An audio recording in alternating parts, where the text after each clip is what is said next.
Mike Shore with JTV. Today we're at the Wharton Center, where this week Chicago the musical is in town. For those of you who don't recall, this started in 1975, and for 50 years this thing has been produced in Broadway, all over the United States, internationally, and is an incredible story about the 1920s and some murder, mayhem, music, yes, the media. Yes. And we have with us today Ileana Curvin, who plays Matron Mama Morton. I guess we've got enough M's for the day, don't we? M's, yes. So why don't you tell us a little bit about yourself, Illy? Of course. I am Ileana Curvin. I am from Tyler, Texas. I have been with the show since 2023 on tour, and my opening was in South Korea, which was amazing, and I'm excited to be here at the Wharton Center and for this whole week. So yeah, I've been around, loving the show. Well, Tyler, Texas is a warmer place than East Lansing, Michigan. Absolutely. But you've been on tour for a number of weeks now, and you've probably been to some colder spots than this. Yes. Oh gosh, much colder. We've had some snow. We actually got out of that storm that just hit a little while ago, so we got really lucky. But, again, you see this show many times, and it's same story, same music, everything else, but each time it's different because of the director and the producers and the choreographers and set designers. What do you find exciting, about this challenge of filling a role that's been filled by so many people over the 50 years? Oh my goodness. It's, the audiences make it exciting. It's always new to them. They're seeing a different cast do it. There's a different energy. We bring our own characters to the show, our own, person in the characters of Roxanne, Velma, and Mama, and these people, which makes it the same show but a different show. And the audiences make it come alive with that energy, and we just really feel that. And it just makes it special. Like every time we do it, it really feels like opening night. Yeah. Tell us a little bit about your interpretation of Matron Mama Morton. She good-hearted. She tries to help, but she likes her money. She likes her power. Tell us a little bit about your interpretation of that role. Oh, of course. So Matron Mama Morton is a businesswoman. That's her first thing. So Velma's her number one girl, but she's going to work with any of the girls that are going to bring money into her. Now, she does have a good heart, and she has, a soft spot for them, but she's really got to, make that income. Yeah. That's the most important part. That's the one. But she's tough. She's tough, yeah. She again, you can see that she's very tough, and there is this kind of kind heart that shows through. But in the end, it's always $100. Yes. Yeah, if you want to make me the call, $100. Yes. You got to pay for it. You got to pay for it. I'll do it if you pay. Now, how did you find your way from Tyler, Texas, the route to these kind of programs? So I actually did Chicago for Broadway Palm Dinner Theater back in 2017, 2018, and that producer is actually the producer of the show. So he has a company called Apex Touring. And then Apex Touring was doing the show, and they asked me if I was interested, and I said yes I am, and then I jumped on board, and so I just have been here and loving it, and I'll stay as long as they like me. Has performing been something that was in your blood since you were young, or is that something that happened later on in high school, or how did you get the bug? I was really, really shy as a kid, so it's kind of surprising to me if I look back now that I'm doing this, because I was such a shy kid. But I always loved music. I was really always taken with music, and that was like such a great escape. And once I started doing the plays in high school and stuff, I was like, okay, I can get over the shyness. And it just kind of went away. I don't feel it at all anymore. And so now this is it. This is what you want to do with your life. Oh yeah, I love it. I've been doing it a long time now. I'm surprised that it makes a career for me. But yeah, I can't think of anything else I'd rather be doing. Well, Ileana, thank you very much for taking time to talk with us today. Thank you. And again, it's always great to see Chicago again. Yes. Even if you've seen it before, because it is a new show each time. Yes, thank you. Please come back. Thank you. Our next cast member here at the Wharton Center from the Chicago production is Emiliano Morales, who is a swing member of the cast. And for a lot of those people who don't understand what a swing member does, we're going to have Emiliano explain it, because he plays every male character in the cast, and he's probably got more costume changes than anybody else. And he doesn't disappear. You see him in there, and you say, didn't I just see him the last act as somebody else? Tell us a little bit about the characters and what you do in a swing role. Yeah, so basically a swing, as opposed to an understudy, is a swing covers all the male or the female ensemble. So I cover the seven male ensemble members plus one principal. So I cover in total 8 people. And yeah, it's a pretty hard role, this show, and pretty much in every show, each different track, which is each ensemble member, feels like a completely different show. So, and we never leave the stage. If you've seen the show, if you'll see it, you'll notice that we usually sit on the sides when we're not performing on stage. So it's a very hard role, but it's also a really fun role because I also get to do everything. I get to do all the little featured parts, so that's really fun as well. Well, again, the challenge for any actor is to take on the character that they're trying to develop. And for a lead person, they know what that character is. And you have to take on a little bit different interpretation for each of those roles that you're playing. Mm-hmm. Yeah, definitely. Sometimes it's tricky because a role I've done it only like once or twice, and other roles I've done it like more times. So it's definitely interesting revisiting a role that I haven't played in 1 or 2 months, and other roles you become more familiar with. So it's really nice, but it's also really fun because I get to put my little personality and like skills into different roles, so we always make it different depending on the performer. Now, you are originally from Texas, is that correct? I'm originally from Mexico City. I went to school in Texas, but yeah, I'm from Mexico City. And how did you get from Mexico City to Texas State University of Texas? State University, to performing at the Wharton Center in East Lansing, Michigan?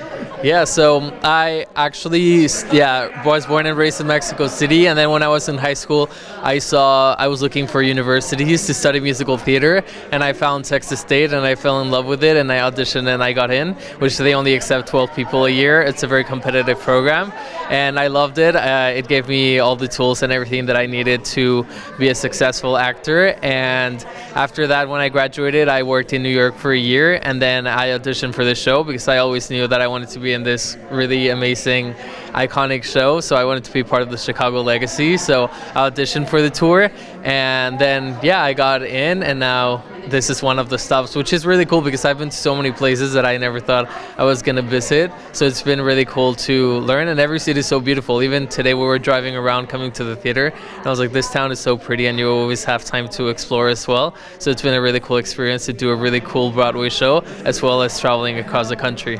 And it doesn't get any more iconic than Chicago. Like I said, 50 years this thing has been rolling around the country and around the world, and to be part of that experience, I think, is probably an amazing opportunity for you. Yeah, definitely. I see the posters backstage of past tours, and then I actually saw for the first time Chicago in Mexico City. So as you can tell, it's a really iconic show that has been all over the world. And then I also saw it on Broadway, so it's really cool to see how iconic the show is, how much people love it, and so many people come back, and we've seen and heard of people coming to see it 10, 50 times, so it's really cool to hear of people loving it and coming back all the time.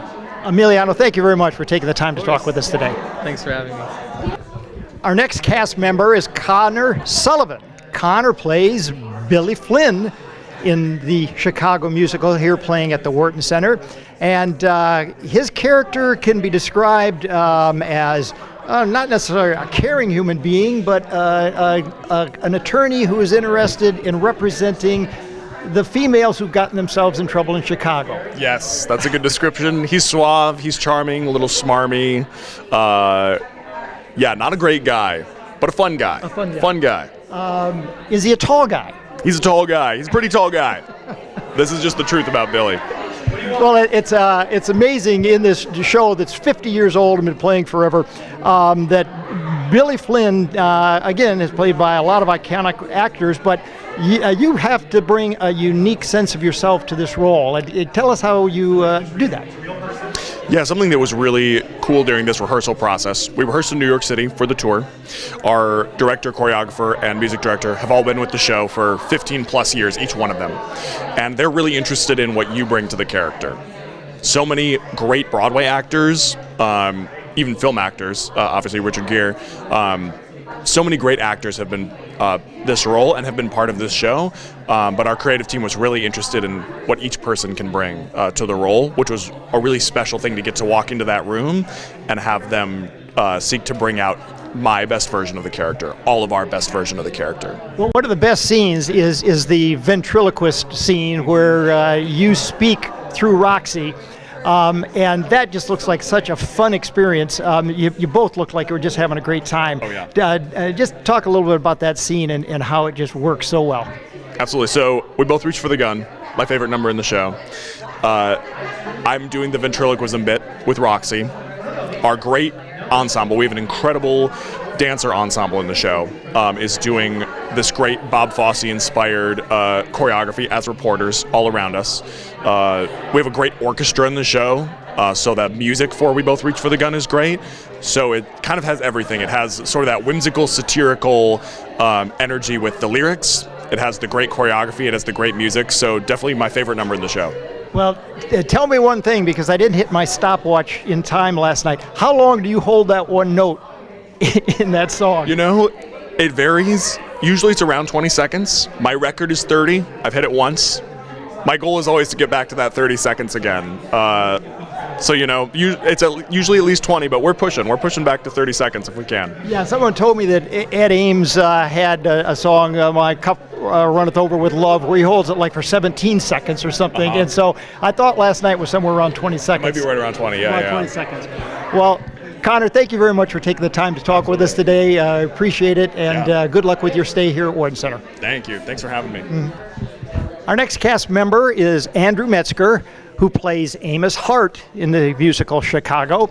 And he is, there's just no way to describe him other than just this caring, loving man who just gets taken advantage of.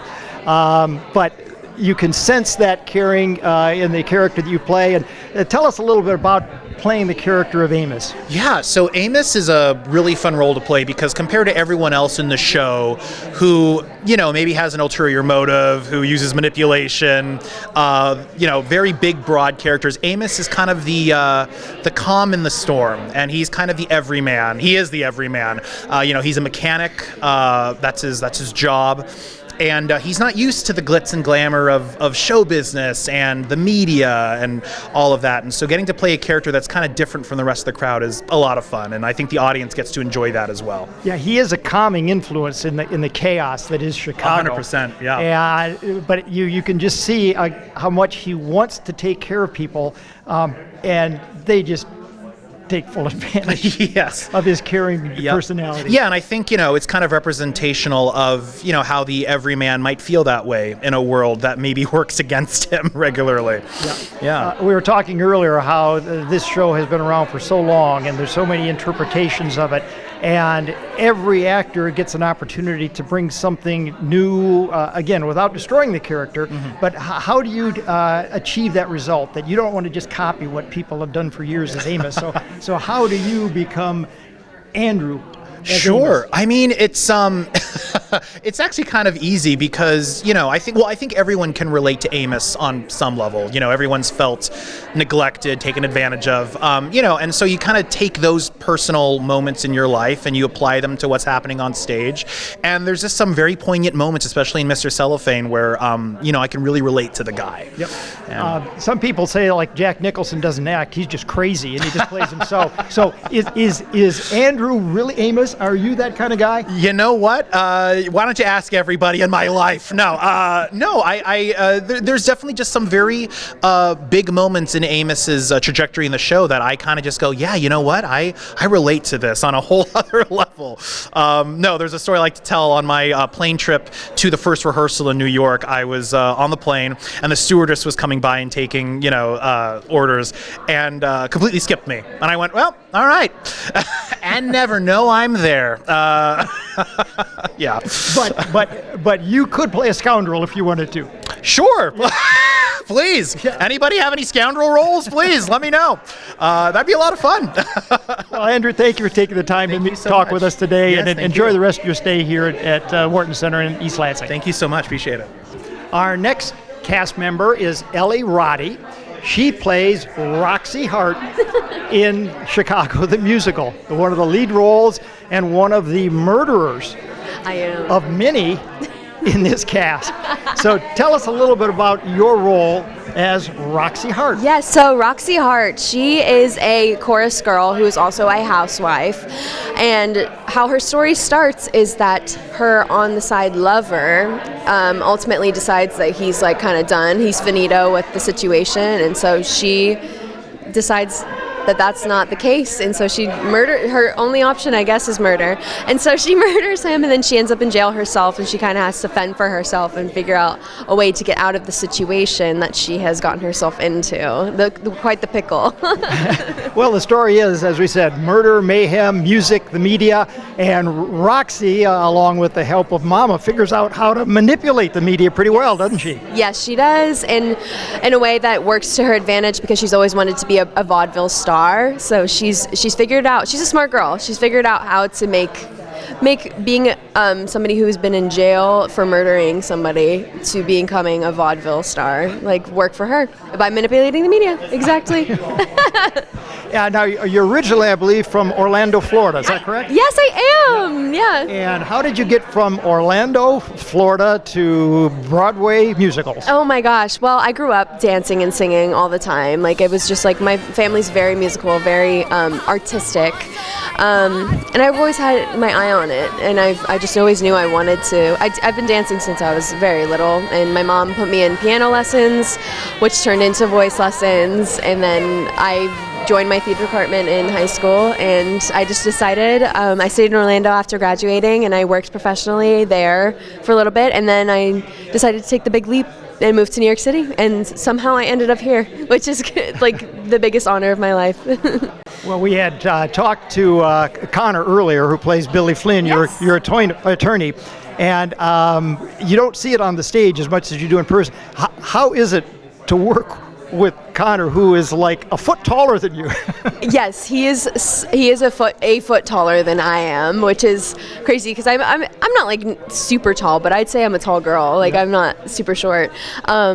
But it's great. It's fun to be part of the tall kid club, you know? We're like, we have like a tall person's club. Like, we just all are like, hey, giraffes around. Just kidding. Well, when we talked to him, we were talking about the iconic ventriloquist scene. Yes. Where you two really get to interact in a way that's just comical and fun, and you must look forward to that part of the show each night. Oh yeah, it's one of my favorite parts of the show. That whole segment, there's I enter right before Mary Sunshine's song, and then I leave after Roxy, and that section is one of my favorites to do in the entire show. It's just so fun, and I feel like I'm just like locked in and like so engaged, and it's just, you can't help but have a good time when you're listening to the songs and like getting to play a puppet. It's so fun. Again, watching all of your actions as the ventriloquist puppet, you know, when you fall flat and when your arms flail around, is just such a great interpretation of that ventriloquist art. Yes, I agree. I think it's so satirical. It's great. Yeah.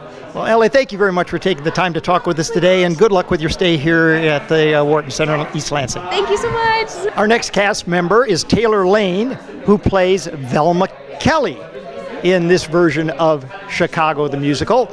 And Velma kicks off the show with that famous song, All That Jazz. She sure does. And that, again, sets the tone for the whole program. Those of us seen Chicago before know exactly what's coming, but it's different every time because of the new actors, the new set design, the new choreography. Tell us a little bit about your experience with Chicago the Musical. Yeah, there's a reason why Chicago is the longest running show in Broadway history right now. It's because it works. The choreography is iconic. Anne Reinking did it in the style of Fosse. The music is jazzy. It's fun. The band is on stage. So I love whenever the band gets to be on stage. We get to play with them. You get to watch them play all this music, which is incredible. And the story has twists and turns. You're laughing, you're gasping, you're dazzled. So it's fun for everyone. And you are originally from Chicago, if I'm correct. I am, yeah. And how did you get from Chicago to East Lansing, Michigan. Yeah. Well, I guess New York was kind of my little pit stop there. I now live in New York, or I'm based in New York City, so auditioning, and I was picked up from New York, and that's where they cast me, and luckily we're on this incredible tour, so that has brought me to Michigan. And there have been so many actresses who have played the role of Velma Kelly, and you need to stay true to the character, but at the same time, you've got to bring your own interpretation of who you are Definitely. as Velma. So tell us a little about that process. Yeah, I think it's one of the most. I'm honored to be in this position, and it's definitely a little bit daunting. Every day, staying true to myself, bringing how I perceive Velma and how I play her, but also honoring the great women who created her and brought her to life. So I get to continue their legacy and add my own little sprinkle of my own pizzazz onto it as well. So it's an honor, really, and a joy. And the dynamic between Velma and Billy and Roxy is incredible, because again they're all trying to use each other in different ways and all trying to get what they need out of their relationship with the other one. And so it's kind of fun to watch that play out on the stage. Definitely. I think as the audience member, you get to see how all three of them are playing their own game, and how one thinks they're getting a leg up on the other, but then they don't know that they just got a leg up on them. And so from the outside perspective, it's very fun to see all the storylines kind of interact, and how their relationships with each other change throughout the course of the show. Well, Taylor, thank you for taking the time to talk with us today. And Chicago, the musical, is playing here at the Wharton Center through Sunday. So the good news is you don't have to drive to Chicago to see it. You can just come up here to East Lansing, and you'll get to see Taylor and all of the cast members that we've talked with today and all that jazz.